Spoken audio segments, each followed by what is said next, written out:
Selling on a lease option. Again, some people say it might be sleazy, but let's put our flag or our stake in the ground and say why the way we do it, we don't think it's sleazy. We actually think it's highly ethical. Okay. And it's potentially what we're going to do with this Kissimmee property. But we're doing it on a Fayetteville, North Carolina property right now. So talk to me about that property. Yeah, same exact thing. So we sold a house on a lease option. We actually were able to pay a higher price. There's 3 homes we acquired in this deal. We bought all of them, and we were able to pay a little bit more because we knew we were going to do a creative strategy on the back end, right? Basically, like we didn't do seller finance, but we had a private loan that was 2 years instead of 1. So we knew we had more time. So we did a lease option on the back end. We bought the house for $85,000. We had to do like $4,000 worth of work, like fix the AC unit or something. And we marketed that property at $113,000 at $1,100 monthly rent. Our loan costs, we had an interest only loan on it, were like $500. So we actually had a lot of cash flow on this house, like $500 plus.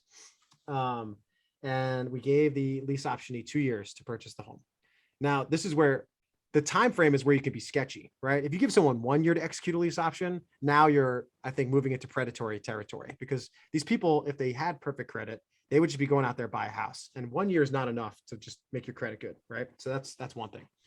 The other thing is, like, when you're interviewing applicants for a rent to own, and they're most likely not going to have perfect credit, it's on you to make sure they have a job, a W-2, and that they're paying their bills, and like ask them those questions, because you actually want them to succeed. There's people in our business, as we've talked about before, that look for people that are not in a situation where they're probably going to improve their credit, and then those people are screwed.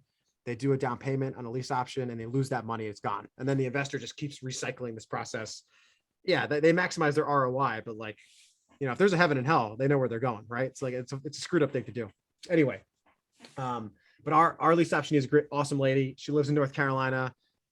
She's got a good job. She just ran into some trouble when she was younger with her finances, just ran up some credit, and her credit score is now good enough.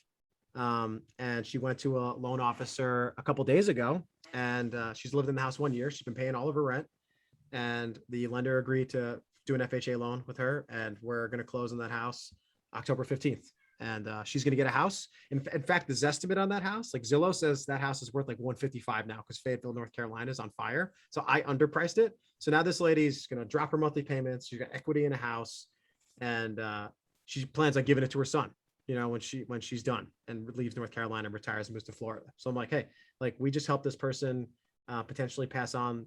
Now, I wouldn't call it generational wealth, but it's a sizable wealth that you can pass down to your kids as a house. So, I mean, I feel great about it.